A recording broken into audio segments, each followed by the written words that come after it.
All right, welcome back to Morning Live. Of course, we continue to pay our tributes to the late struggle icon, Ahmed Kathrada, who passed away this morning at the age of 87. Let's quickly cross to the Gordon Hospital. That's Donald Gordon Hospital in Johannesburg. That is where Uncle Kathy was admitted. Our reporter, Griselda Lewis, has been covering the story for us since yesterday afternoon when we've learned of his health conditions deteriorating. Griselda, it's a very, very good morning to you. You've been at the hospital since yesterday afternoon. Talk us as to what happened and until we learned of the sad news this morning.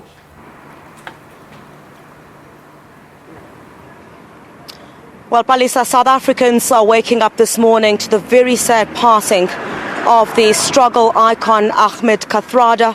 Well, a statement sent out by the Ahmed Kathrada Foundation at about 5:45 this morning had indicated that he passed on here this morning, and he was at peace, saying that he was surrounded by his family. And we certainly saw that from yesterday afternoon when the foundation had sent out that statement indicating that his condition had deteriorated. We continued to monitor that from outside this hospital yesterday, when late into the evening we also saw high-profile dignitaries, government officials come to be at the bedside and show support for the Kathrada family. Now, the executive director of the Kathrada Foundation has already said that the passing of Uncle Kathy, as he was referred to, is really a loss for the governing party, the African National Congress, as well as the entire revolutionary movement in South Africa, and not just in South Africa, but I think certainly around the world. We've also seen some tributes coming through on that statement as well from the chairperson of the Ahmed Kathrada Foundation, Minister Derek Hanekom, who is saying that he's really lost a good friend. You'd recall, of course, that Minister Derek Hanekom is one of those who sits on the foundation's board as well. One of the people that we also saw come through yesterday, some of the trustees that sit on that board include the Gauteng Premier David Makura, as well as MEC Ishmael Vadi, as well as Ntate Max Sisulu.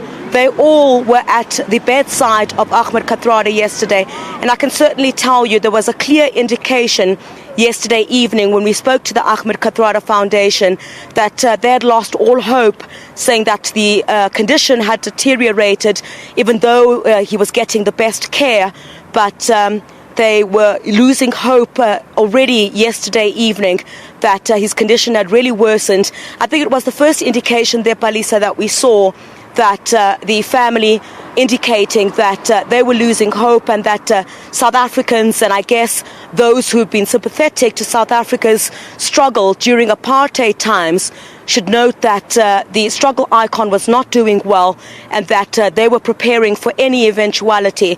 You know, many of the tributes that we're hearing coming through here this morning as well, you'd recall, of course, that Ahmed Kathrada had started his role within the struggle for liberation in this country at a very young age.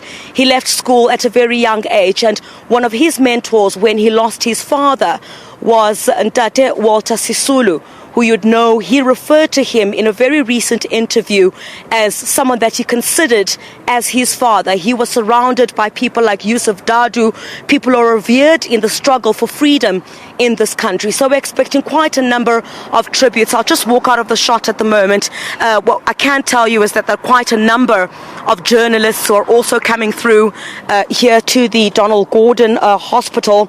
We're expecting perhaps that we might be addressed by some of the members of the family, but I think the details of the funeral arrangements will be made a bit later on this morning at 10 o'clock. The Ahmed Kathrada Foundation, as well as the Nelson Mandela Foundation, was scheduled to have a prayer service this morning. And basically the Kathrada Foundation chairperson, Derek Hanekom, was overcome with emotion, you know, saying he has lost a revolutionary mentor and a dear friend.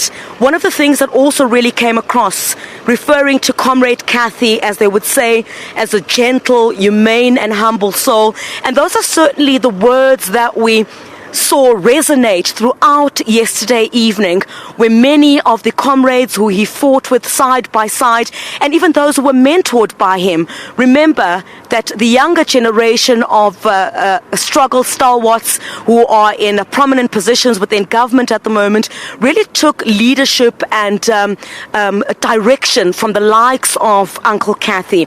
And, Uncle Kathy himself has had this illustrious career, a political career, having served between 1994 and 1999 as a parliamentary councillor to the late President Nelson Mandela.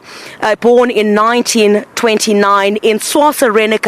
I saw Leanne mention that this morning, and was introduced to politics at a very young age when he joined a non-racial youth club run by the Young Communist League. So at the tender age of 17, Uncle Kathy had participated in the 1946 passive resistance campaign led by the South African Indian Congress. And you'd recall, of course, it was also in the 1950s when we saw him take quite a prominent role as well in South African politics, when together with the African National Congress, they had also formed, together of course with the Indian Congress as well, formed the defiance campaign against the unjust laws in South Africa under apartheid rule. And that's when we saw him really, together with others, challenge amongst others 5 of some of the most unjust laws, including the segregation laws that we saw in South Africa. And you'd recall, of course, when the Indian community itself had been moved away and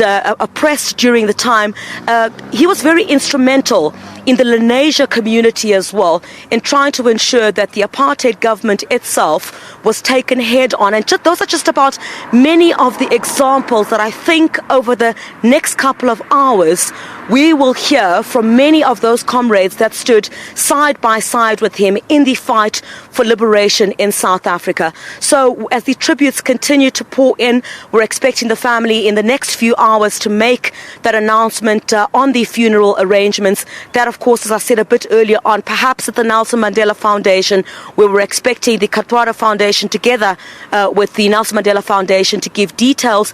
A prayer service was scheduled for 10 o'clock there this morning. So as South Africa wakes up, I guess, to the sad news of the passing of Uncle Kathy, many will remember him, of course, for the humility, as many of his comrades have said, and certainly as someone who, to the bitter end, as some have said, has remained humble and fought for justness in South Africa. Recall, of course, just before I wrap up there, Palisa, you'd recall, when I say to the bitter end, you'd recall South Africa had been embroiled in quite a number of racism issues over the past couple of months, and it was the Kathrada Foundation itself that had been in the forefront of ensuring that some of those issues are gravely addressed. And in the run-up as well to the local government elections, even though he had been quite frail, he was one of those comrades within the African National Congress,